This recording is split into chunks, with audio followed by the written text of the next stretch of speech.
Hi guys and welcome back. So today I'm going to be showing you how to make these biscuit brownies. Let's begin.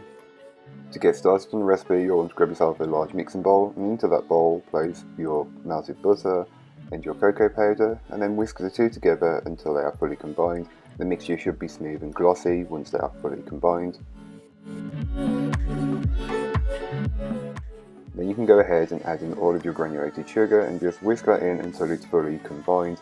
You will notice that the mixture becomes quite granular, but don't worry, this is completely normal. Then you can go ahead and add in all of your eggs and just whisk them in until they are fully combined.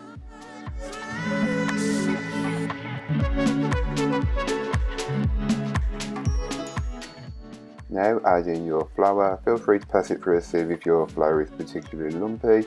You'll also want to add in the chocolate chips and the biscuits, which have been roughly broken.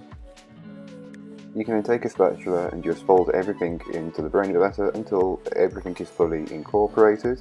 It doesn't take very long, but you'll want to ensure that everything is fully worked in. Then you can go ahead and grab yourself a 9x13 inch cake tin, which has been lined with some parchment paper, and pour the brownie batter directly into it. And then you'll just want to spread and level it out until it's one consistent layer. This will help and ensure that the baking is equal across the brownie. As always, the baking times, temperatures and everything else you need to know will be in the blog post, which will be linked down below, so don't forget to go and check that out. Once the brownies are around half the way through baking, you can remove them from the oven and top with your biscuits of choice. I just went with a mixed selection, but feel free to mix it up or just use whatever biscuits you've got.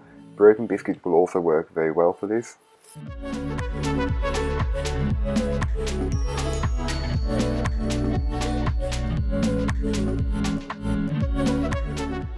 Here is what the brownie looks like. Once the biscuits have been placed on top, you'll then want to place this back into the oven and bake for the remaining time. Once your brownies have been baked and allowed to cool, you can then place them into the fridge, and this will help the brownie set up and become more dense and fudgy, which is perfect, and it makes them easier to cut up. Then you can just cut them up into whatever size and portions you'd like. I just went with squares, but feel free to do more of a bar or whatever works for you. You want to ensure that each brownie has a selection of biscuit on it.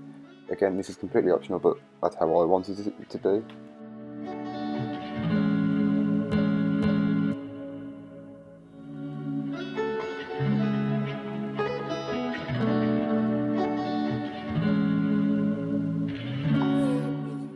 And here, as you can tell, the biscuits on top, you've got two different types, a cookie and some digestive biscuit, but then you can see other biscuits and chocolate chips studied throughout. It's a very dense and chocolatey brownie, which is perfect. So thank you so much for watching. I hope you enjoyed. If you did, don't forget to like, comment and subscribe for more from me, and I'll be back again next week with some more recipes for you, so join me then. But in the meanwhile, don't forget to check out the description. There'll be a link to this recipe, a link to my blog, and links to all my social media, so don't forget to go and follow me over on there. But that's all for today. I hope you enjoyed. Bye guys.